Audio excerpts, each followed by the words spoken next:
December 4th, 2021 would have been his 12th birthday. He wanted to be a pilot. He had dreams. But he was robbed of everything he wished for by senior students of his prestigious school. He was bullied, beaten, and given a strange substance to drink, and was told not to tell anyone. Unfortunately, he passed away, but before he did, he told the whole truth and called the names of some of his killers. This is a story of young Sylvester Omoboni, who was brutally bullied, beaten, and killed by the hands of senior students of his secondary school. I never do well with them. For them to do my son like this. For them to hit my son like this. My God will not forgive them. The God I'm serving, my God will not forgive them. The God I'm serving will bring judgment upon them. Will bring judgment upon them and their generation.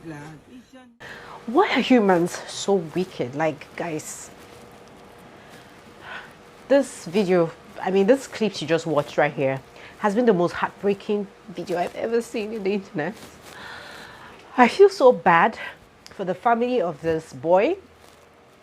I feel so bad for the lives of these people who are constantly taken away.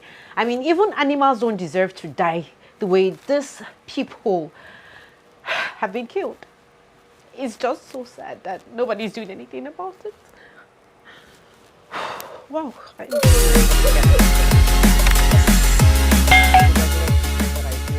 totally in a very sad mood. I'm very emotional right now. I feel so terrible.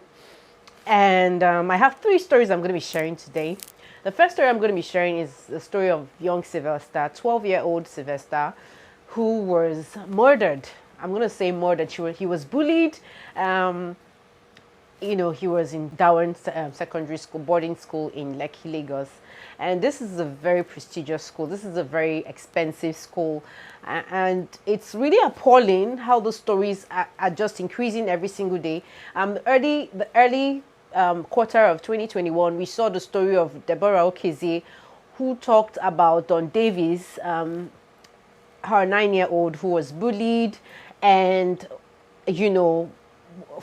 somebody forcefully had intercourse with this young boy. And we saw the way this mother battled the case, and it was mind-blowing. We saw people who were Christians support the school. It was Deeper Life School, and it was also another expensive school. So it's been very crazy reading the stories, listening to the conversation on social spaces, people like saying stupid things. I've been taken aback at this whole thing. So the story of Sylvester, actually, I saw it on a blogger's page, and it was very detailed. It was the cousin who, I think it was Perry or so, the cousin of the boy, who said he was not going to let it go. He wasn't going to let it die. He kept on sharing. He called the names of these people, this young boys who had been bullying this young Sylvester, and eventually ended up murdering this young man, maybe from beating. He was taken to the hospital. He kept lying even before till he died. I think he didn't really tell his parents what happened to him. I think he hid a lot of information from the parents. And those boys, according to the stories, they say the boys that threatened him were telling him to join a cult. He refused, and that was why he was beaten, to stupor, and he eventually died in the hospital. Now, these are terrible news that are happening, and I think a lot of people need to calm down and let's sit and talk about this thing, because it's crazy. I don't know the kind of monsters that we are breeding. I don't know the kind of humans we are raising as kids. I don't know what's happening to our society, but I really think at this point that it has nothing to do with the government. It has nothing to do with leadership. It has more to do with parenting and our society and how we're training our kids. And of course, it has a lot to do with school authorities. Like, you know, our environment, these people, these bodies, these organizations that are supposed to be taking care of children and making sure that they are protected. I mean, why are we not saving these children from getting bullied, from getting murdered? Why are we not saving these children from, you know, all those things that are happening? It's been crazy. I've been feeling very emotional. I can imagine the pain this mother of 12 is going through with parents. I'm just imagining if it were my child or if it were my brother, how I would react to it. I'm very sure I probably would go crazy. I'm sure I would do something very stupid. But let's talk about these 3 deaths. I'm talking about the 3 cases so far that we've just gotten to know about in the space of like a month, and it's super crazy. It's super crazy, and I think we should have a conversation about these 2 disturbing stories. Okay, and the first story I'm going to be talking about is the story of Sylvester, and the second story I'm going to be talking about is the story of Kenechukwu Okeke, who was actually also murdered by his tenant. Guys, things they happen for this Nigeria, and I will not lie, I think we all need to put on our thinking caps. We all need to start thinking straight. We all need to start understanding that we can't keep living like animals, and we can't keep treating people like animals. I think it's time for us to understand that there's something called enhanced humanity. I think it's time for us to stop, you know, telling people to keep quiet, you know, when things are going wrong in their lives. I think it's time for us to understand that bullying in any form, whether it's cyberbullying, whether it's physical bullying, whatever kind of bullying, abuse, these things are things that we should think about treating very seriously, because the more we let them be, the more we're going to be bringing in monsters. I mean, we've heard about alien invasion in the on earth, right? But I think this alien invasion are humans who are just bringing out the monster in them, and if this thing is not controlled, I'm very sorry to say, but we're not going to have a world to return to. I think so.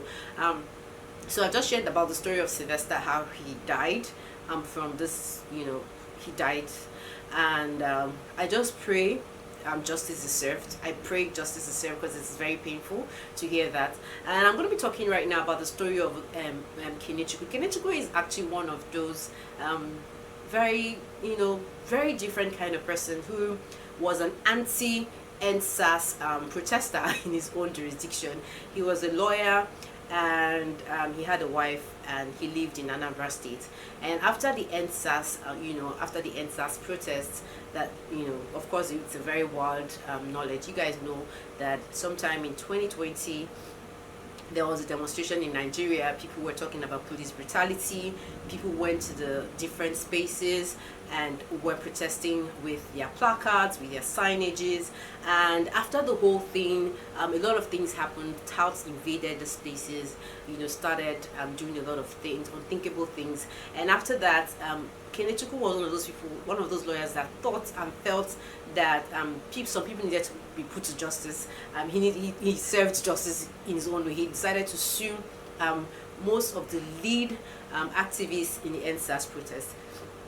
You know, after that, a lot of Nigerians called him stupid, called him different names, and it's been a year later, you know, and then we hear about how he was murdered. They say one of his tenants, Chimobi or so, was moving out of his house and was demanding for 2 months' rent that he did not stay. According to Kenechukwu's wife, he said that they didn't get any notice before his leaving, and that unfortunately that he had destroyed some of the things in the house, and that because he had destroyed some things in the house, that he was not going to be getting a refund. So I think they said the number of times that this young man had come to the house that he has not been able to meet Kenechukwu. And then on this fateful day, he came to the house, and Kenechukwu saw him and felt he needed to go and have a chat with him. And then he went over and he was like, "We're not going to refund you your money." Now, this is my theory, right? I feel that moment when Kenechukwu was walking to him to talk to him, considering the kind of person Kenechukwu is, I think he's a very outspoken person. I think he's somebody who expresses himself very well. So I think he was a bit, you know, like he raised his voice or something. He was like, "Guy, I'm not going to give you your money. You spoiled things in this house. You left without telling us. So you're not going to get any money from your rent back. This is what I'm going to use to fix it. You have to take it that way." So I feel that is the note he used in talking to this young man, and probably this young man having a very bad intention within him. I mean, because one of the things that I've been thinking is, why would he be returning to the same house if he had moved away? This is my question. And you know, from other further investigations and conversations on this matter, Kenechukwu's wife actually said that the matter had been reported before this incident to the DSS, and the DSS had actually given some instructions that if the boy comes back, that he's a bad boy, that anytime he comes back, that Kenechukwu has the right to do whatever he wants to do with him. I mean, the stories are very crazy. The allegations have been very, very crazy. Some even said that DSS said that this Kenechukwu has the right to shoot this guy if he comes trespasses on his property again. And guys, I'm wondering, we don't have gun permits in Nigeria. I mean, we don't have that kind of gun licensing in Nigeria, so of course, why would the DSS give that kind of advice? Anyways, the story is, this young man came, Kenechukwu confronted him, and at the end of the day, he was standing there with 5 other mean-looking men. They had their machetes, and that was how they cut this young man down like meat. Like they chopped him like he was some kind of piece of meat. Looking at the pictures from when this young man survived, you know, they said after chopping him, they poured fuel and lit him up. Like, what year are we again in? Is this 2021 or 2012 or 0012? Like, I don't even understand what I'm hearing, what I'm reading, because I saw this full detail, you know, in the blog, and I'm just going to share all that information so you can read yourself. And like, a lot of thoughts came into my head. I'm like, in this modern age, you're killing somebody like that in front of their wife.